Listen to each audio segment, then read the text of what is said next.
Welcome back to Tech Tech Channel. Yes, kembali lagi bersama dengan gua Rian Sundiman. Dan kali ini gua akan kembali mereview tablet ya. Kalau misalnya kalian ikutin Tech Tech dari lumayan lama, pasti kalian tahu ya beberapa konten-konten gue itu tuh nge-review tablet. Dan specifically, sih bahasa gue keren banget ya.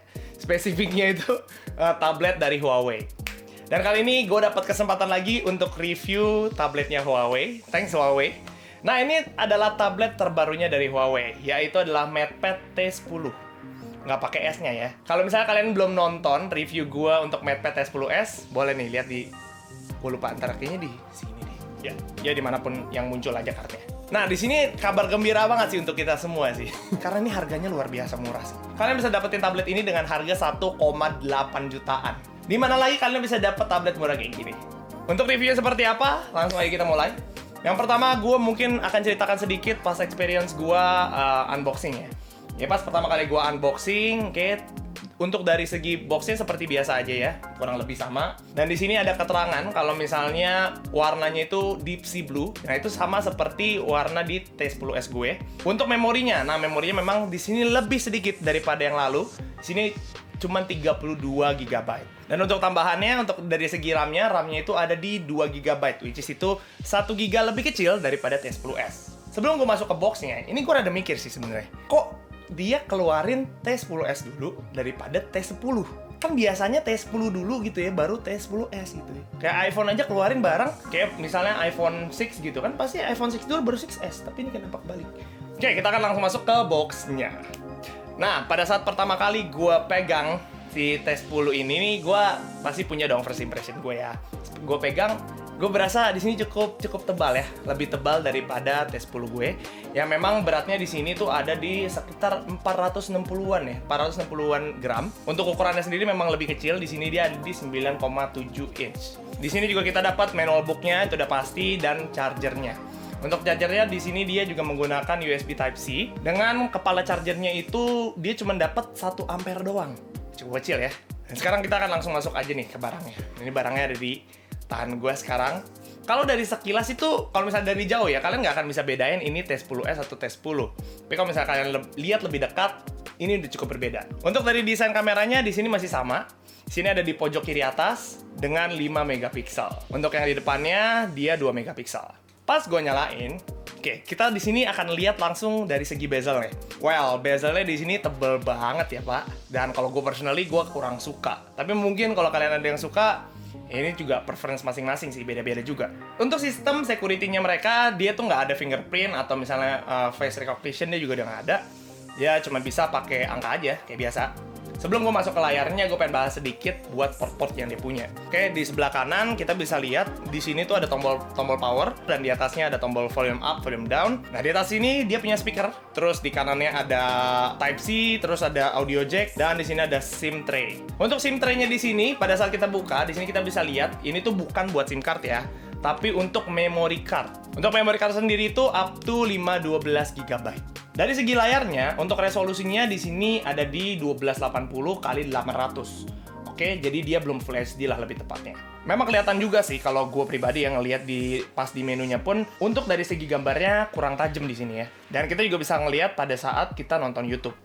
Oke, gue akan langsung bahas soal speakernya aja nih. Bedanya untuk T10s dan T10 ini, kalau T10s itu untuk soundnya itu by Harman Kardon. Tapi untuk T10 ini bukan ya. Ada kelemahan dan ada kelebihan dari T10 ini. Mungkin gue akan bahas dari kelebihannya dulu. Kelebihannya untuk T10 ini dia itu stereo sound. Kalau misalnya yang T10s itu enggak, mereka cuma mono doang. Cuman kalau untuk dari segi kualitas pasti gue lebih pegang T10s ya, karena memang dia by Harman Kardon juga. Alright, so this is the Xiaomi Mi 11 Ultra. Xiaomi is the latest and greatest creation for 2021 with a camera bump the size of the moon. Dan pada saat gue tes speakernya untuk T10 ini ya emang bener dari segi kualitasnya kalau gue sih berasa banget ya. Tapi di sini gue salut sih sama T10 ini karena walaupun tadi RAM-nya itu di depan gue sempat bahas ada di 2 GB, cuman dia itu masih bisa multi window loh.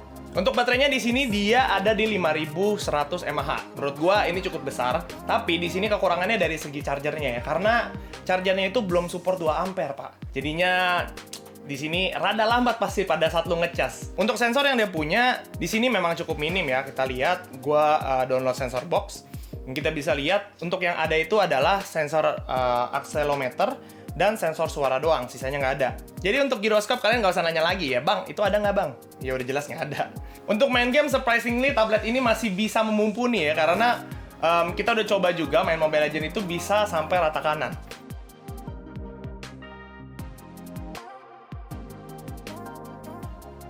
Gue juga pengen bahas salah satu aplikasi dari Huawei yang sangat berguna, apalagi buat kalian yang punya anak.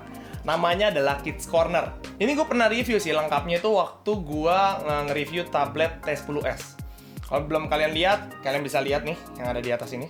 Simpelnya, untuk Kids Corner ini adalah aplikasi di mana kalian bisa full control anak kalian tuh pakai apa aja atau main game apa aja.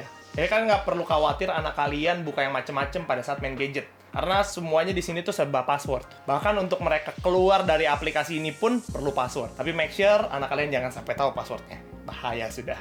So segitu aja untuk review gua buat Huawei T10 ini.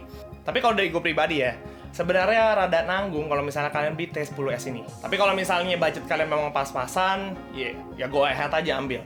Tapi kalau kalian punya budget lebih, gue saranin untuk beli yang T10s aja. Karena kalian bisa dapetin banyak fitur yang lebih bagus. Kayak misalnya tadi speakernya udah Harman Kardon, dengan storage-nya dia udah di 64GB dengan RAM 3GB, dengan resolusi 1920x1200, dan untuk chargernya yang udah 10 watt. Kembali lagi, semua itu di kalian. Gue cuman pengen kasih tahu aja apa yang gue rasakan pakai T10 ini. Kalau misalnya kalian punya pendapat lain dari gue, kalian boleh tulis di kolom komen. Kalau misalnya kalian suka dengan review gue, atau misalnya kalian pengen rekomendasiin video ini ke teman-teman kalian, jangan lupa untuk di-share dan di-subscribe pastinya. Kalau misalnya kalian pengen tahu mungkin aktivitas gue, atau misalnya info-info terbaru dari Tech Tech, kalian bisa juga follow Instagramnya. Oke, ada di sini. Dan juga TikTok gue.